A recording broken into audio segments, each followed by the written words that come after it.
given, that's how we live it. Don't be mad at the system, it's simply how we've existed. I hear a lot of people talking like they politicians and choose to be an accountant because it's safe in the business. Not because they want to do it, just because they heard it pays. And who the fuck wants to be poor knowing that's how we've been raised? Society is getting heavy, I can feel the weight. The pressure of success is like 100 million pounds of shit. How you guys doing today? It's Anthony Gangi. Welcome to another episode of Tier Talk. Hey guys, we have a great discussion. We're going to be talking about small talking with the inmate population. You know, it's funny. I did a quick little short, about a minute long. I love these YouTube shorts, by the way. You do a quick minute video, very quick to do, and just send it out and, you know, try to get some good facts. And I'm sure Connie will send me one soon. Gary, I believe Gary York, guys, you know him. He has the channel True Prison Stories. He also should have that available. So it's just a quick little tool to get some information out. But anyway, so I did this quick video on small talking with the population, and there was a good amount of responses back of people that, hey, Gangi, I listened to what you say, and I got to rethink my approach with the population. I didn't think of how bad small talking could be or what it could lead up to. And I was like, wow, you know what? Maybe this is worthy of just a longer discussion. And that's why I wanted to devote a topic against small talking with the inmate population. I wanted to devote a video to it. And then to have two other guests. We'll have Connie, obviously, and Gary York sharing on this discussion. I'm excited. At the very end, I did get an email of someone who wants my advice. It is related to small talking, so with the population. So what I want to do is I'm going to save that for the end. So if you're watching this video, we got you. Let us get through this topic first. We think it's relatively quick. And then I'll go ahead and read the email. I will not say the person's name. And then we'll go ahead and give us what we feel is a good response back that hopefully she can apply when she goes back to work. But again, guys, the topic is small talking with the inmate population. You know, what's your thoughts? Real quick, guys, the video is sponsored you by three entities. We have American Military University. If you guys are looking to get that degree, please check out American Military University. It's a great place to seek higher education. And I like to say, if you're going to bring experience back into the classroom, because we need that, American Military University is a place to go. We also have Guardian RFID, from inmate tracking and cell checks to cloud-based business and artificial intelligence. Guardian RFID digitally transforms jails, prisons, and juvenile detention facilities of every size. Visit Guardian RFID for more information.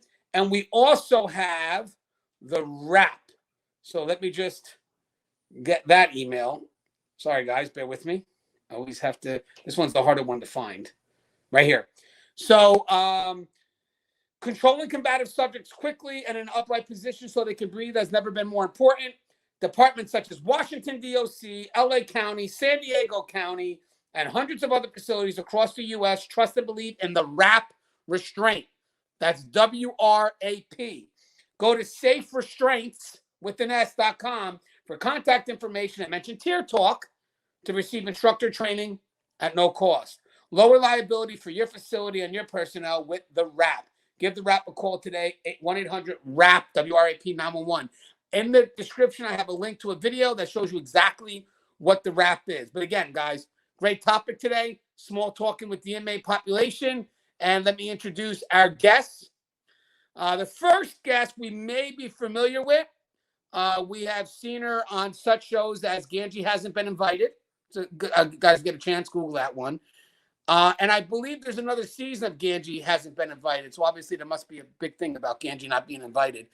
And then she wrote a book, a great book. I'm not going to make fun of the book because the book changes lives. And it's called The Cage Was Her Cocoon. Subtitle, How to Break Free from Gangi's Tyranny. You know, all right, whatever. I'm just messing, you know, but obviously we all know who this is. And guys, we're going to see her in Nebraska.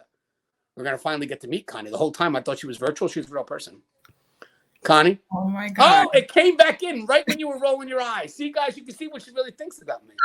You know what I mean? It came in, as soon as it comes in, you got your eyes rolling back. But hey, listen, because you guys just don't understand what I go through. You have no idea. But I know it's all love, so I'm all right. Come on. It's fun. We've got to have some fun. But Of Connie, course. do you mind, all jokes Yes. aside, introducing yourself? For sure. So I am Connie Alleyne. I am the founder and president of the Civilian Corrections Academy. I'm also the podcast host of The Fly Behind the Wall and the author of The Cage Was Her Cocoon. So tonight's dialogue, very interesting, I think, especially I've had some civilians ask me similar questions, really trying to understand in the process of, being a service provider, is small talk okay? And, I think it's really good that we're exploring it. Right. Yeah, guys, I think this is definitely a good dialogue because, as I said, what came in after I did this quick minute blurb was people that saw something different and then people still trying to justify it. So I know we have a balanced road and I want to try to express all sides. And ultimately, by the end of the dialogue, you guys make the decision. And we all have our perspective here. And we also have, he is a fellow YouTuber. He has a channel, True Prison Stories. He also is the author of many books, a great book on the market right now, The Toughest Job. And I'm just so excited to have this guy on. It took a while to get him booked. But now that he's finally picked up the phone, because he has, guys, you could block your number, *67. And then out of curiosity, some people pick up and then you surprise them by saying, hey, it's me, Gangi. Oh, fuck. Hey, Gangi, how you doing? Sorry, I can curse. It's my YouTube channel. And we have Gary York. What's up, Gary? Hey, when I can't answer you now, I always send you a message, don't I? Yeah, he does. Hey, it gives me the reason. He's very, I envy him. He's very family oriented. I mean, I am too. Nope, you are. You just had a great trip with the family. You just had a great trip with the family. It was all quiet. I saw the pictures. Hey, Gary, can you introduce yourself? And by the way, Gary will also be in Nebraska. We're going to live stream him in. We have that conference coming up Wednesday, August 13th. Can't wait to see some of you guys out there, but we will be able to have a replay of that about a week or two after. But Gary, can you introduce yourself to the audience? Yes, my name is Gary York. I'm a retired corrections officer from the state and a retired detention deputy from the jail. And I have a YouTube channel called True Prison Stories. I have a new book out called The Toughest Job, Correctional Officer USA. Thanks for having me, Anthony. This is a good topic. And it'll be great to hear some feedback on what people think. This topic about chatting with inmates, it can get you in trouble sometimes.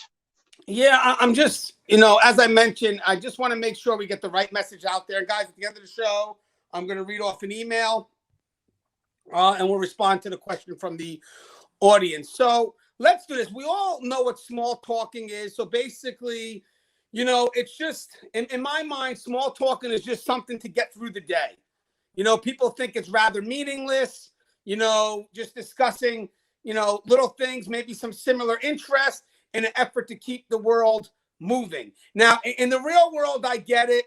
I mean, sometimes that's a great icebreaker, finding out those similar interests and trying to build a rapport based on those similar interests. And my only concern is small talking in the correctional setting, in the prison setting.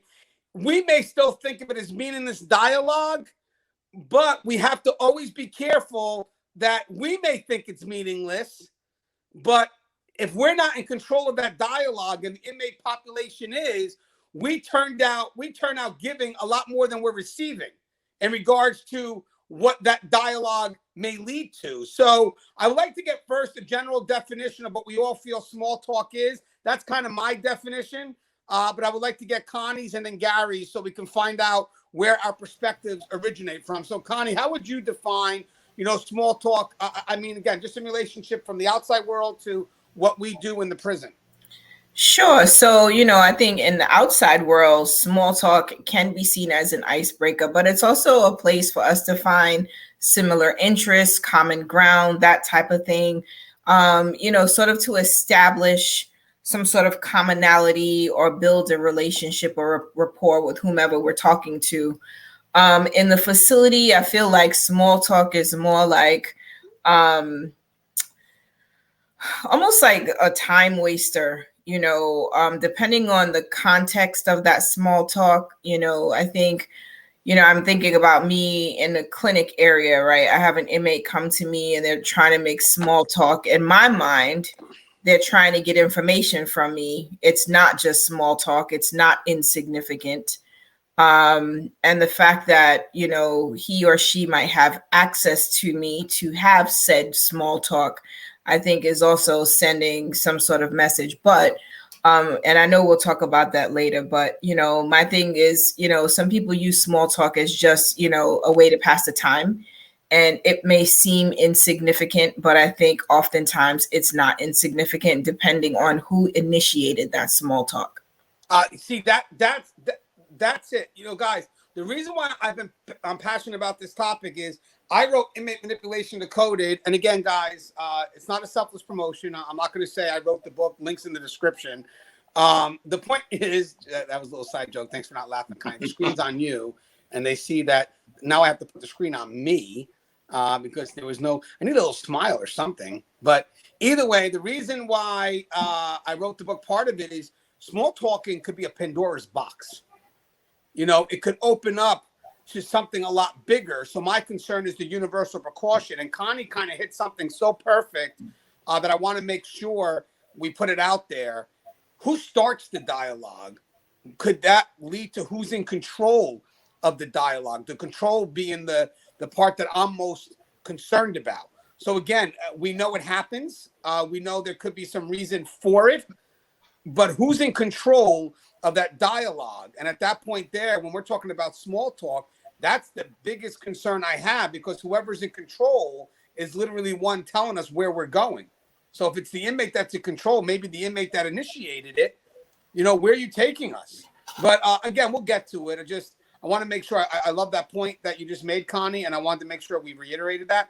Hey, Gary, again, same thing, definition, inside, outside the wall. How would you define small talk? Well, small talk outside, you may have a gathering at an office party, and John, but you never met his wife, and then she wants to kind of learn about who John's hanging out with, and and you have small talk. Or you have a family gathering and you meet people married to relatives you never met before, and small talk among the family. But, when we work in the prison or jail environment, it may sound cruel, but, I've said it 1,000 times. They're not our friends. They're not our family, and they're not our work associates. And the thing about small talking with inmates that worries me is the inmates, no matter how careful you are and how well you think you are small talking with the inmate, they are taking bits and pieces of what you are saying and analyzing you and maybe trying to use it against you later on. Right now, there's a lot of people that are going to say small talking builds rapport. So I want to build that there is a perspective that says that small talking does build some relationship between you and the inmate. But for what purpose? I mean, rapport for the sake of rapport, to me, is like what Russ says. I mean, what's the end game? So I get it. If the inmate's under some level of stress, maybe there's some interest that you could bring up to, kind of calm the inmate down. Now, I've taken critical incident. I get it. I mean, I've never really small talked with inmates. Inmates kind of knew what I was about. They built a trust on me based on who I am, based on my work ethic, believe it or not, based on my dealings. And when there was, if you want to consider there was small talk, it was mostly me in control talking about things that affected the facility. So if I saw an inmate that may be having a bad moment, I would push into things like programming or, how other ways to occupy your time. But I promise you, there's an end result that I'm looking for.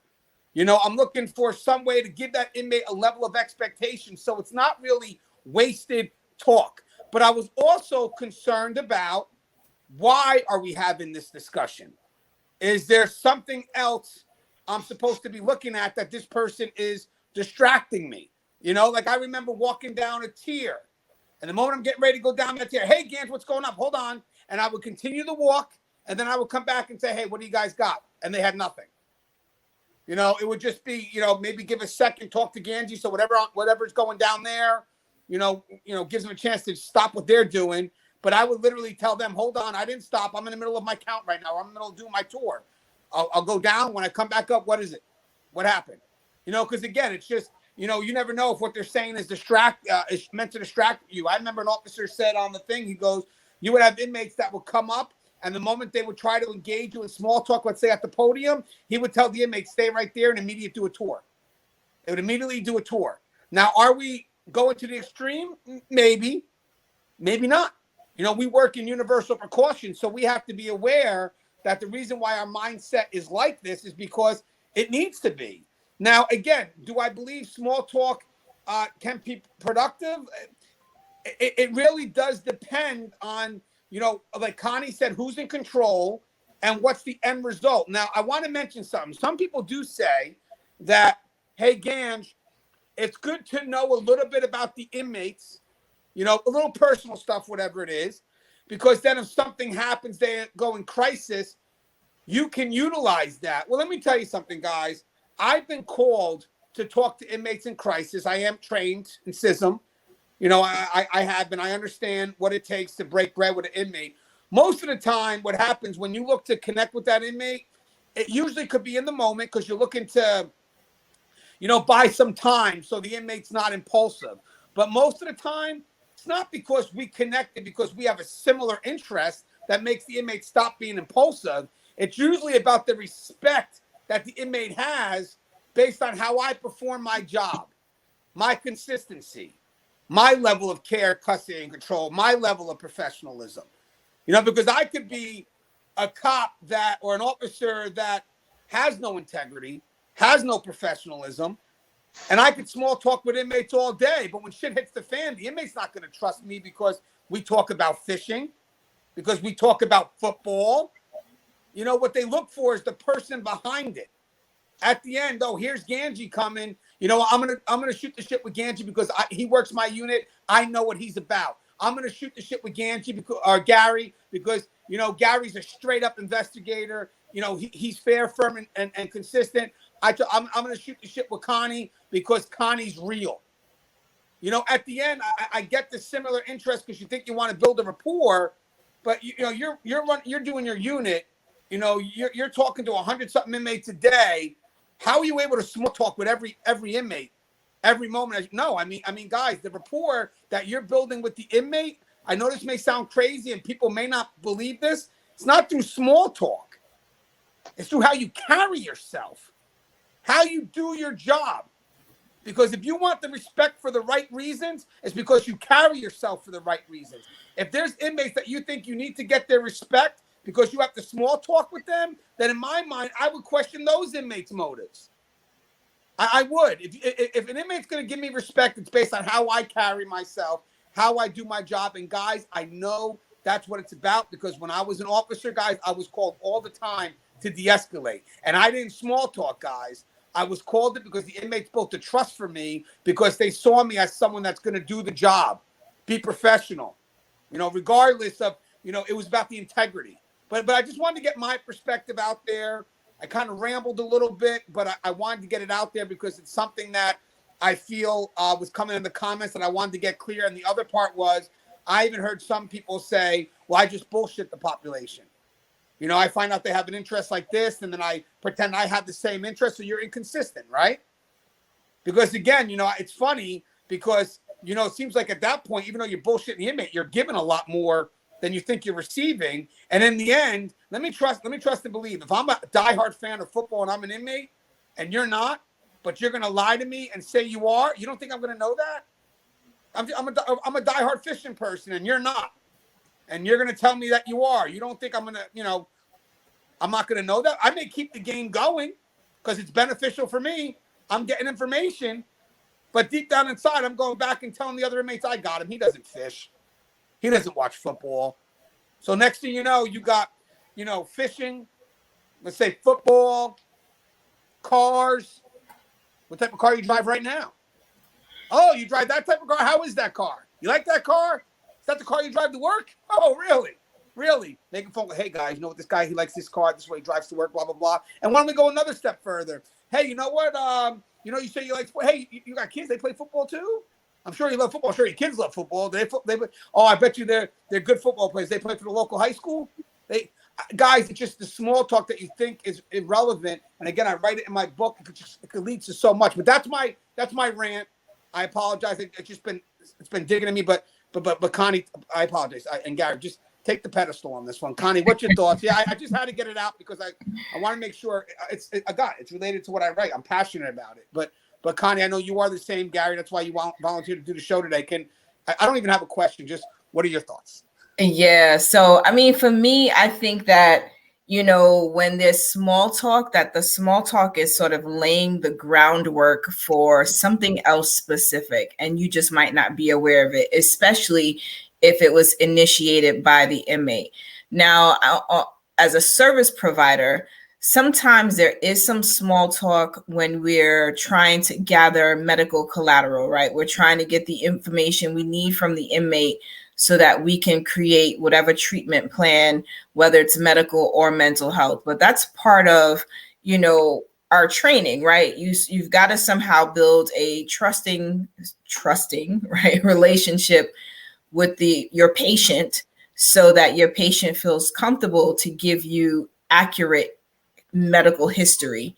And I mean, really, you got to take it with a grain of salt, no matter what, because I don't know that there's ever a trusting relationship with an inmate. So, you know, for those who feel that sort of the small talk is needed in order to build that rapport, I think that you just got to tread lightly on that one, because, you know, I'm not sure how much of the information you get during small talk is actually honest, right? So you may be thinking you're getting to know this inmate and maybe there's some personal gems that you're dropping.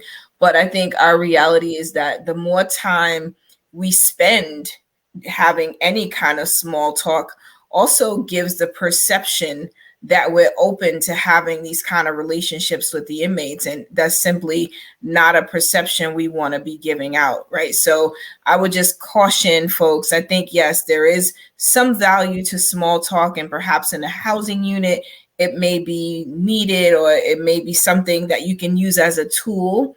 But I think that tool is only as effective as you are maintaining that control in that dialogue. Right.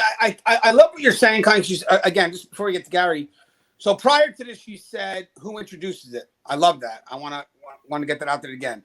But also the fact that even when you're doing the small talk, as you're kind of navigating your way through the unit, it's really just to get from point A to point B. Let's be honest. You know, at any point, if you're trying to get to point A to point B and the small talking stops you, well, then you're not in control. You know, like I said, I'm walking down a tier, and right when I go to do my rounds, hey, Gange, and I stop now. Now, my goal is to do the tour, but I stop to engage in the small talk. You know, I'm not getting from A to B. I get that. Like, you know, I'm moving around the unit, maneuvering. Let me, you know, hey, what's up, guys? What's going on? Blah, blah, blah. But my biggest concern with this, and that's why I want to act on universal precaution, because technically, even if the people see that, you know what, Gange, it's okay, it's a little extreme. Yeah, but guys, if we went around and said, guys, you know what, universally small talking's not a big deal. Let's teach that other perspective. Look at all the information that could possibly get out there from the people that think it's just okay to small talk. When I tell you the comments that we got back of people that said, hey, Gange, I got to reevaluate this because I wasn't even thinking of the stuff that I was giving up that could potentially lead to information that I don't want to get out. Like I just said, we just talked about cars. We just talked about football. You know, these little things that lead to other things that on the surface, you know, may not look so big, but the ripple effect is where we headed right now, guys. Where are we going? Who's driving the car? So I love what Connie said, the person in control, and I get it, to get from point A to point B. But, guys, I think when it comes to small talk, you seem to be giving a lot more than you're receiving. But let me get Gary's perspective. What's your thoughts, Gary? Well, the agency I just retired from had every single officer take a 40-hour crisis intervention techniques course. And if you were on the crisis intervention team, then they extended that course to longer hours. Not once in that course did they ever say, okay, now you've had the course. So what we want you to do when you go back to the dorm, we want you to learn a little bit about every inmate so you know something personal about them. No, that was never taught. Number one, as an officer, we really don't have time to sit there and talk to 110 inmates in F dorm and 110 inmates in G dorm, you know, and find out a little bit about each one. That's not really, in my opinion, what we're there for. If you're trained in crisis intervention techniques, you don't need to have all this personal information about these inmates. You're going to use the steps you need to take by the actions the inmates are giving you at the time there's a crisis. So I just wanted to get that out there. They never taught us that. Yeah, Cal, I want to explore something that you just said, by the way, again, because we did touch on crisis, right? So a lot of people will say, well, the small talk helps them deal with it, helps them build that rapport. That I get it when you're going through the moment to buy time. Maybe you don't know me, I don't know you, and it's used as a distraction. Let's just connect on something as a distraction and take the person's mind off it. But to me, I think when you're looking for that inmate to, have that, going through the crisis and you're looking to get someone that can communicate with that inmate, I look for the people that have a rapport with that inmate it's not really based on small talk, but it's based on this person's level of professionalism. I think the inmates relate to people that they can trust based on how they perform their duties, as opposed to, hey, we both seem to like the same team.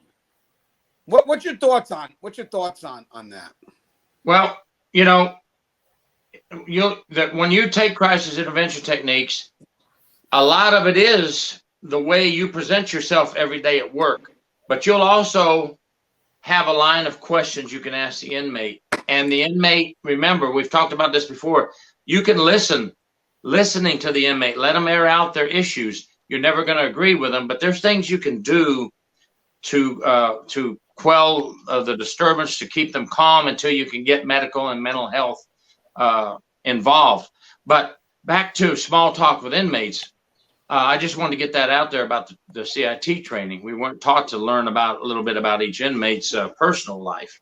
But back to small talk with inmates, once you start small talking with one inmate, all the other inmates see this. They'll all get quiet and they'll look and they'll say, what are those two talking about? And then that inmate, when you're done, say, oh, he's cool or she's cool. That's a cool officer, and I don't like that title, cool officer. Some inmates use it and you can say what you want about it, but I don't like the title of a cool officer, because then other inmates will think every time you step in that dorm to do your count, to do feeding or whatever you have to do, the inmates will think, oh, that's a cool officer. Let me start a chit chat with them. Let me small talk with them. And you'll have a line of inmates trying to small talk with you, so you just don't, in my opinion, you just don't want to start the small talk. If an inmate approaches you and says, hey, I would like to become a kitchen trustee, that's different. Okay, how long have you been in jail?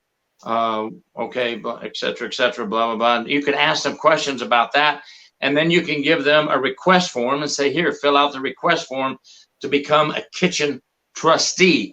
You're talking business with the inmate now. That's business. But if you think talking about fishing or talking about boating or talking about baseball, football is innocent, in your mind, it may well be innocent, but somehow, some way, your humanism will kick in and you'll slip up and give something away that the inmate will realize, oh, that hit home with that officer. That's personal. And I'll use that later, maybe against them to manipulate. So, I'm just business only. We'll help you if you need help. We'll get you request forms to put in for jobs, but just don't talk to me about outside world events. Yeah, I love that, because one of the things in the comments that the person said, he goes, guys, everything, even if you want to call it small talk, I talk about what's necessary for the job. At the end, yeah, it may be seen as small talk, but again, it's relevant to the job. It's nothing that deals with anything outside or personal. And again, guys, if you're looking, one of the big things about manipulation is finding a similarity so the inmate can pull you out of the prescribed role. So, again, if you're looking to create a similarity or some interest that they have to build that connection, you're either, one, giving them something personal or making it up, which is, definitely inconsistent, but also not sincere. So what kind of trust is there? I truly do think when people that say they use the small talk to help the inmate in case they go through crisis, or, in case they go through a crisis, I question it. I'm not saying they're corrupt. I'm not saying that. I'm not leaning towards that. But what I question is, this rapport building. At the end, how long you been small talking with the inmate now? For months? What have you given back? Well, I know he fishes, or I know he likes the Giants. What have you given back of value? And then when the person says that, well, let's see what he knows. Do you know that he knows that you own this car? Do you know that he knows that you live in this area? Do you know that he knows you're married and has 2 kids? Do you know that he knows all these things about you? No. And all you know is what? So who's really, like Connie said, who really has control? Who's really the one receiving the information? It's just such a fine line, if that makes any sense. Anybody, just to wrap it up, Connie, let me, again, just from your perspective, might as well, the schism part of it all, while I'm trying to gain that, using small talk to gain the rapport in case the inmate ever, goes through some crisis. I mean, what's your thoughts on the people that say that? I mean, is that really what helps navigate through the crisis, or really something about you?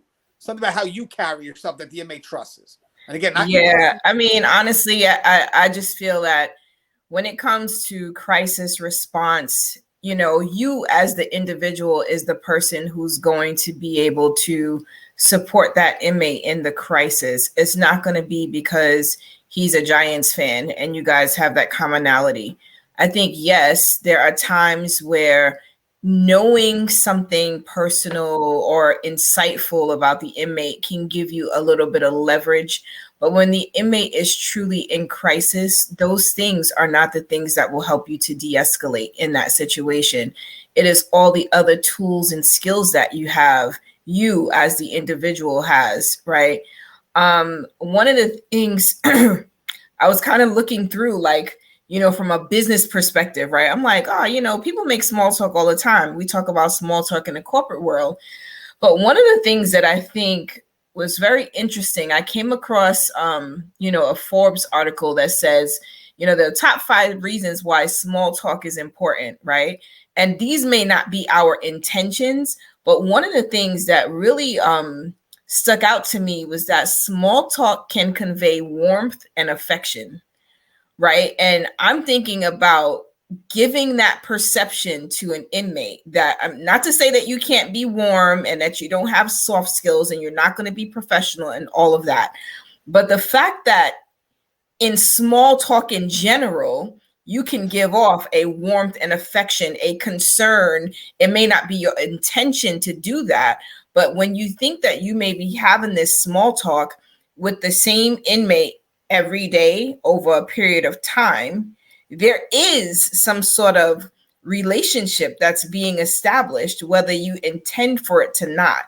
And the way the inmate receives you, you may not want it to be that he's receiving you in a warm and affectionate way, right? Where maybe he's looking forward to you coming down and doing your tour, right? He's looking forward to that one nurse who talks while she's doing the meds, like whatever that is.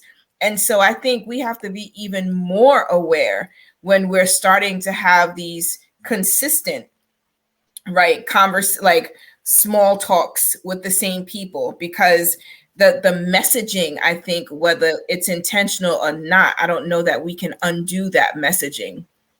Well, you know what you said, Connie, that's unique too. What about if a small talk leads you to looking forward to seeing that inmate for whatever reason? Hey, the Giants just lost. Can't wait to tell the inmate.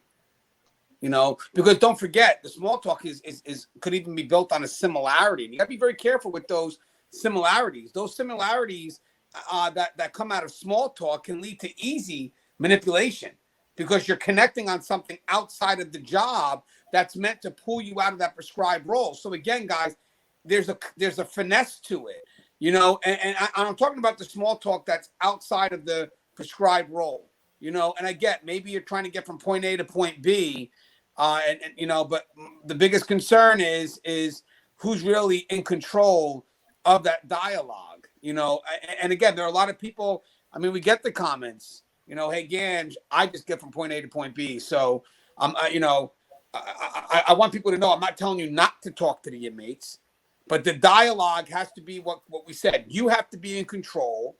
You're not the one really giving up information unless it's job related. You don't want to give anything, Gary said, outside in the personal world. And, small talk can lead to that. and that's the biggest concern, because that outside world, that personal connection is what we have to protect at all costs. You don't want to give that out, because that opens up the door to what we wrote a whole book about. And that's why, to me, it's a concern, because that's what starts it all. That's the Pandora's box. That's the information gathering that gets the leverage for the inmate to employ whatever game it is that's actually specific for that individual. These aren't generalized games. This is based on the information you just provided. So the game is perfect for you. How does the inmate get the information? Because you're small talking. At the end, what has it served? Okay, if this inmate ever goes through a crisis, they're going to call you to the scene because the inmate plays football. I don't get it. It's really like Gary said, and Connie, there's other skills underneath that. I'll be honest with you. Even if you do know about the football, and that's not what gets the connection. It's your professionalism. That's the foundation of it all. So why even stretch into that? Again, you got to go from point A to point B, but you got to be good with it. Because my concern is maybe senior officers, which I still am not going to say it, but maybe there's a finesse and they can manage that. Again, I'm not a big fan, but I get it. But and we're going to get to the email right now. You got rookie COs. They're not going to know how to manage that dialogue. They're going to get played. And that kind of leads to the email. So let me read this email. And I would love to get your advice on this. I'll answer this last, because I think that you guys gave me the platform a little bit. So I appreciate that. So what I'm going to do is I'm going to read the question off, and I'll go to Gary and Connie, let them attack the answer first, let them get their perspective.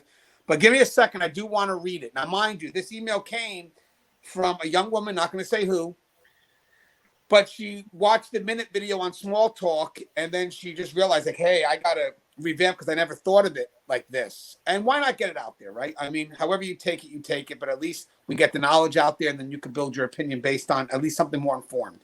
So she goes, I just commented how I didn't realize how big of a deal small talk can be. The couple COs I have trained under talk about kids and other things. So I've said where I'm from, she lives in Northern California, and have just randomly said things about kids, not like ages or names. So I assumed it was no big deal. My question is, how do I reestablish a professional image? I want to be friendly but firm. Also, how do I shut down inmates complimenting me? It's been mentioned in training. However, it happened today when I was shadowing another officer and she didn't seem to care. So I just basically ignored it. And by the way, complimenting, could that be part of small talking? Just hypothetically. We'll have Connie. I'm sure she's taking the bullets real quick. Then the person goes, I've been watching a lot of the videos about inmate manipulation. I will definitely watch the videos that you recommended. But kind of what I'm wondering, too, is, like, take, for instance, the officer I was training under today. She does flirt a bit or let more slide. Could that be small talk? There has been emails about not being consistent, and I have asked questions to all who train me about stuff like window coverings or light coverings or other rules that are not always being enforced, and I keep getting varying answers, and it's making it really confusing for me on which rules are pushable and which to stand firm in. Now, mind you guys, this is a person new to the job, so she's confused because of the inconsistency. Could the inconsistency be related to small talk that establishes a rapport that makes us not want to write the inmate up because we've established this connection with this inmate because we both like football? Don't know, but I get it. Same with when it comes to talking with inmates. I can set boundaries and be consistent, so I know I can make a good CO. I don't see inmates as being below me, and I want to be kind and fair, but the inconsistencies are making it confusing. Again, just want to say something. Could the inconsistencies be because of small talk and the rapport that's had been established, and in my point, controlled by the inmate population, that connection, that similarity? But the inconsistencies are making it confusing, taking in a lot of information at once, and I'm getting a bit overwhelmed, to be honest. And I'm also conflicted because I don't want to throw anyone under the bus. For instance, like the CEO I was with today. But the information I gave is already out there, and I can't take it back going forward. I'll start implementing your advice, though. So to follow up, this person did speak to their sergeant today, and she did go ahead and give me the rundown of what's acceptable and what's not and how to go forward. I'm training today under one of the more strict COs, so I'm just asking as many questions as possible to gain a better understanding. Again, thank you so much. So real quick, great email, by the way. I thought so. But Connie, I think some of the questions was the small talk, the inconsistencies, how to deal with compliments, but more importantly, once she did do the small talk and she feels that information was put out there, that now, you know what, Gangi, I hear what you said. What do I do now if the information is already out there? So you have a lot of things here, but in general, I would love to hear what your thoughts on this email. And if you could talk to her, what would your response be to some of her concerns? So the first thing I would say is that it's never too late to change your behavior, right? Like, I mean, there's some, best practices or past practices in a facility that aren't backed by policy. And, what do we do when we figure out the policy and we understand the policy, we implement the policy, and it should be no different. As you build your confidence in the facility, you won't even think twice about, shutting down a compliment, right? Because that's not what you're there for. And most importantly, you don't want to send the message to the inmate that you are welcoming the compliments. And I know it's tough to do that, especially when someone more senior than you didn't do it, right? Because we learn from our examples, right? So whoever's around us, we kind of gauge our behavior and we try to pick up on like, oh, so that's what we do, right? Because you want to belong, because it's also that being a part of the environment, being a part of the camaraderie and all that goodness.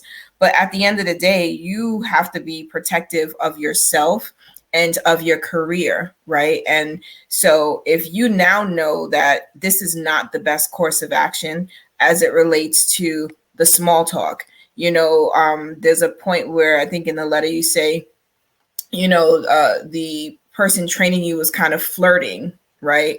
Like you don't know where that is going and you don't know where it started from, right? Did it start from small talk? Is that how that person is getting by in their career? I know we don't want to say that, right?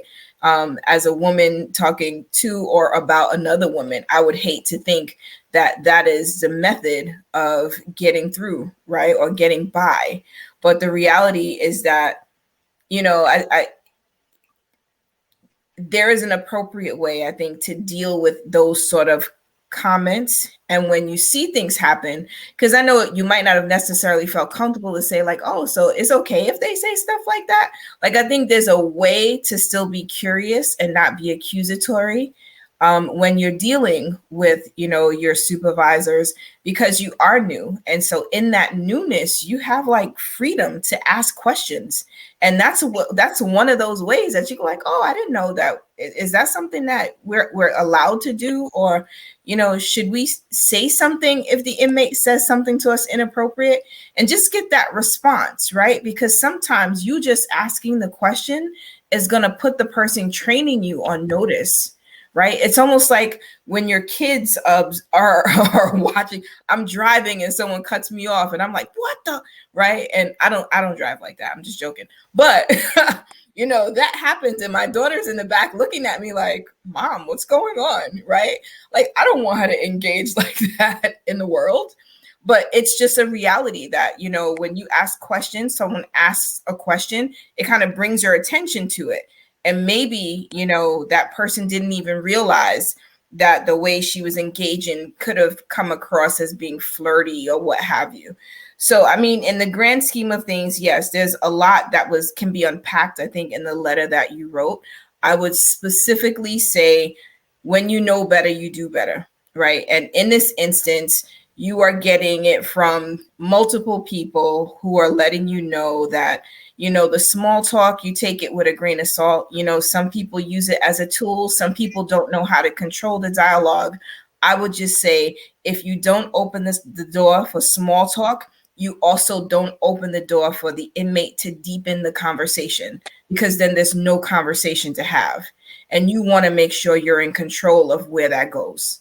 Yeah, Connie, you hit so many points. I see Gary in agreement, so I'm hoping that Gary can also add something of value here, which I'm sure he will. Gary, I was wondering also if you could also touch on, to complement what me and Connie said, is small talk. Could that lead to some inconsistencies with how you deal with the inmate population, if again not controlled. So again, Connie, in response to what the young lady wrote, and in response to what we said, I would love to hear your thoughts, and also how do you? So let's say she already, like she said, she already, maybe given up information that now she can't take back. What would you recommend? And again, love to hear your thoughts. Well, let me do something real quick. I want to refer to where she said the other female officer was kind of flirty and not thwarting away compliments. A true life story. We had a female officer that lasted just barely over a year at the jail. She was very flirty with the inmates. She was accepting compliments. Other officers would approach her and tell her that she's doing wrong. She would spend a lot of time having chats with inmates. And one day she's walking through the dorm, and an inmate, I don't know how else to say it, literally reached out and grabbed her ass. Now, she called for help. Deputies responded, took the inmate down. Yes, he got outside charges. Yes, he was charged as he should be. And we do not put up with inmates doing that to our officers. But did she promote that? And I know what some of you are thinking. It doesn't matter. The inmate's not supposed to do it. No, he's not. And that's why he got charged criminally for grabbing her buttocks. But later on, she lost her job because it was learned that numerous inmates had a lot of personal information about her. That might be an extreme case, but I'm just using that as an example to answer your question. Cut those inmates off when they give you compliments. You can say, get locked down for count now and don't worry about my hair.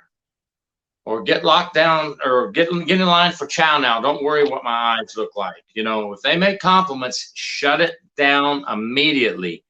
And then Connie hit it right on the money. Don't start small talk and you won't have to worry about these issues. Keep it, as I said earlier, to business. An inmate approaches you for an inmate request to have something picked up by their family of their belongings. That's fine. You can discuss that. An inmate wants to be a kitchen orderly or trustee. That's fine. We can talk about that. Keep it to business. Stay professional. Cut them off and don't let them compliment you. They'll learn real quick you're not an officer to be dealt with in that manner, but they'll respect you because they'll say she's firm, fair, and consistent. Okay, you're going to give them what they need. You're going to run and help when there's issues that are business related, nothing else. They'll get the picture. They'll say this officer is straight, and they'll respect you more, and they'll understand where you're coming from. Yeah, and guys, again, the reason why we did this video, ultimately, you guys make the decision what you want to take from it. These are just our concerns, so at least if you're still engaged in the small talk, be wary. We gave you a lot of reasons why it may not be beneficial, especially if you're not the one in control of it. And we never talk about what we're going to discuss. We just kind of say, hey, guys, this is the topic, let the experience come out. As the discussion evolved, we got into inconsistencies. I mean, that's something we could have brought up at the beginning, but could small talk lead to inconsistencies in how you deal with the inmates? Could small talk be something the inmate uses to build some level of connection that pushes us past being firm, fair, and consistent with them? Again, there could be a motive, and it maybe it's not even just about getting the information, but rather maybe I'll get specialized treatment because of those similarities. So I think the end result is we're not a big fan of it. Got to have a purpose. And again, I mean, I get stuff that if you want a small talk to get through, that's job related and whatever, okay. But for the most part, guys, this is not the small talk we're talking about. We're talking about the small talk that goes into the personal and builds connections and bonds, and that, stuff that has a way of pulling us out of what our prescribed role is and led to this whole book. This is the beginning. Small talk is what gives the inmate information to maneuver any game that's specific for you. It helps with the complexity. I just got to be very wary of it. And I'm sure there are going to be some people that are going to be 100% because they constantly do it, but just be open-minded and tell me, even though you may do it, for someone that's not as experienced, I'll give you the benefit of the doubt. Could these be concerns? And if you feel that they are, what message would you want us to get across? Especially if it's a rookie that's watching this. Hey, Gary, you have anything you'd like to say in closing? Just everybody stay safe. Thank you for your service. Don't get caught up in that chit chat with the inmates that leads to personal information that they will collect and possibly use against you later for inmate manipulation. Thank you for everything. Stay safe. All right. And Connie, what do you got, Connie? Honestly, I think we have exhausted this small talk discussion. Quite honestly, I feel that, you know, when the small talk has gone beyond small talk, and you've got to listen to your gut. You've got to know when to cut small talk and when to move on. And I get that when you don't have the experience, you may not have the right yardstick to know that you're about to cross the line. So I would just say to err on the side of caution and just not even go down that road unless you have some planned or strategic end game with developing that level of small talk or engagement with the population. Because I think the reality is that the more other inmates see that a particular person or persons are allowed to have small talk with you, the more you're playing into the perception of some inmates having some sort of benefit or leverage in a unit that you may not realize you're giving, right? So I just be mindful. Right. And guys, I love, again, Connie, just on point. I believe we exhausted a lot here. It's over an hour. Maybe there was a ramble in a bit. But usually that comes because we're passionate about something and we're trying to express a thought. And again, we don't bullet it. So sometimes we talk ourselves through it as well, as we're trying to get to that point. And I promise you, it may take us 45 minutes to an hour, but there's something here. There's something, but let us figure it out because that's the best way to get dialogue. You can't go in with a dialogue like this prepared because you don't leave yourself open to the directions that you need to go to because we have no idea what we're going to say. And at the end, I think that's the best way to do it because then we build off each other and that's what becomes constructive. But I thought this was fair and balanced. Again, the only pro that someone said to me about small talk was building that rapport in case there's a crisis with the inmate. One reason why, or maybe to get from point A to point B, but could that be a distraction? Are you really getting to point B at that point? But again, just a great dialogue. Thank you guys. I appreciate it. It was something I was passionate about. And as always, guys, the show is Tier Talk. If you haven't, please subscribe, interact, engage, comment, hit that bell. Bell's going to notify you every time I post a video. Stay safe.